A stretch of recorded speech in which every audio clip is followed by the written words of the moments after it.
Kabar duka datang dari dunia seni di Jawa Barat. Dalang kenamaan Dede Chandra Sunaria meninggal dunia, Sabtu, 28 Februari 2026. Kabar duka ini baru-baru ini beredar di media sosial, salah satunya diunggah akun resmi Balai Pelestarian Kebudayaan Wilayah 9 Provinsi Jawa Barat, Senin, 2 Maret 2026. Dalam unggahnya, Menteri Kebudayaan RI, Fadlizon menyampaikan belasungkawa atas meninggalnya Dede Chandra Sunaria.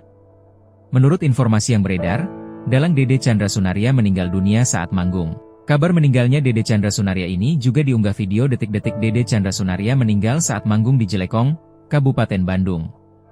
Dari video yang beredar tersebut, sejumlah warganet menyebut dugaan Dede Chandra Sunaria dalang itu meninggal dunia karena henti jantung. Kepergian Dede Chandra Sunaria menjadi kehilangan besar bagi pelestarian budaya Sunda khususnya dunia seni perdalangan di Jawa Barat. Pasalnya, sosok Dede Chandra Sunaria dikenal sebagai dalang wayang golek di Jawa Barat. Ia merupakan keponakan maestro dalang dan budayawan almarhum Asep Sunandar Sunaria, sekaligus penerus dinasti Giri Harja. Ia tumbuh dan besar di lingkungan keluarga berkesenian di Giri Harja di Jelekong, Kabupaten Bandung.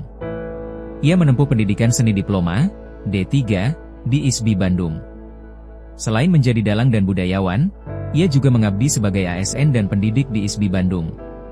Kiprahnya tidak hanya di panggung lokal, ia juga mementaskan dan memperkenalkan seni Jawa Barat itu ke dunia internasional.